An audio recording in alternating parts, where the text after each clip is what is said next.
नौजवानों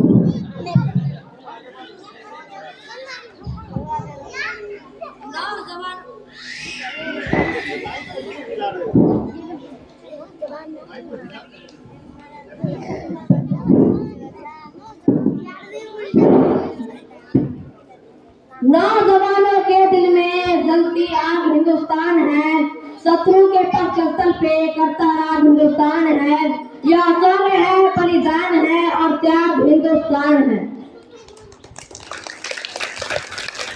यहाँ उपस्थित सभी आदरणीय व माननीय को मेरा सादा चरण स्पर्श and a very infinite welcome to all the knowledgeable award present here. मेरा हृदय आज असमंजस में है कि मैं फिर शुरुआत करूं तो करूं कहां से। मैं शुरुआत करूं इस भारत से जहां 140 करोड़ लोग 22 भाषा और 1600 से अधिक बोलने में बात करते हैं, जहां राजनीति मात्र सत्ता का खेल नहीं है बल्कि विचारों की विविधता का दर्पण है। यह इस भारत की सांस्कृतिक जटिलता से जहाँ 4000 जातियां, 25,000 उपजातियां, 49 गोत्र और 8 प्रमुख धर्म है, जहाँ विचारों की क्रांति ने न केवल भारत को बल्कि पूरे विश्व को दिशा दी। आनो भद्राकृत व्यंजों विशेषता से या उस भारतीय दर्शन से जहाँ वाम को जगह कहा गया तो वही हिदायत दिशा को सूर्य बताया। जिस देश की पारंपरिक विरासत ने हमें अनगिनत लिपियां दी, सभा और समितियां दी, उस देश की राजनीति आज मात्र 2 प्रश्नों से उलझकर ओझल होती हुई दिखाई दे रही है। आज हमें आवश्यकता है इसके मूल्य को समझने की और इसके मूल्य को समझना ही वामपन करता है। समानता, जिस पर ऋग्वेद ने कहा समाने मतलब समिति समानी, अर्थात सभी के लिए समान अवसर और समान न्याय हो।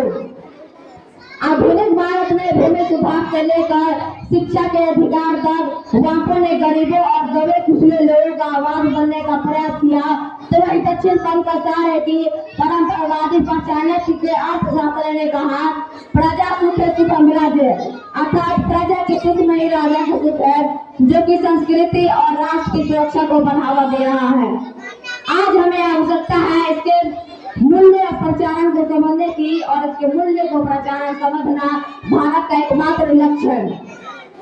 आज हमें आवश्यकता है 65% युवा को एक ऐसे दिशा देने की और एक ऐसे भारत का निर्माण करने की जो भूगोल में, खगोल में, कला में, साहित्य में, विज्ञान में, वाणिज्य में, अनुसंधान में और पर्यावरण सुरक्षा में भी भारत का सिरमौर बनकर जमीन का बना विराजन के विराजमान हो, क्योंकि गौरवशाली था अतः भूत भविष्य भी महान है अगर संभाले हम उसे जो वर्तमान है।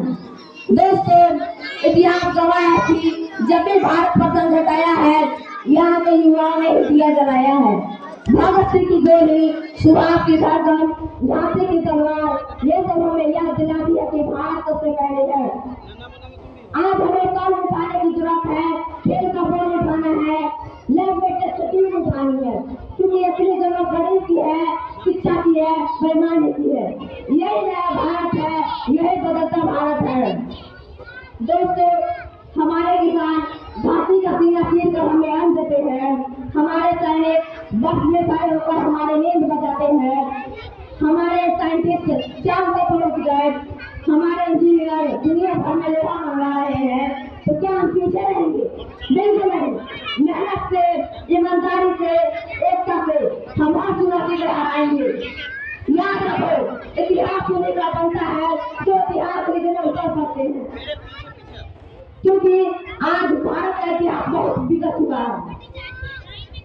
इसलिए हमें जरूरत है कि भारत एकता का देश बने, हर धर्म, हर रिवाज, हर जाति एक दूसरे से समान हो।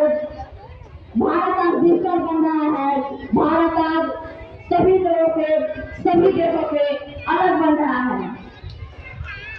AI, डिफेंस, एयरफोर्स, इन सब में हमें विश्व गुरु बनाना है। गरीबी, अशिक्षा और भ्रष्टाचार, इन तीनों चीजों को हराना ही हराना अपने विकास होगा।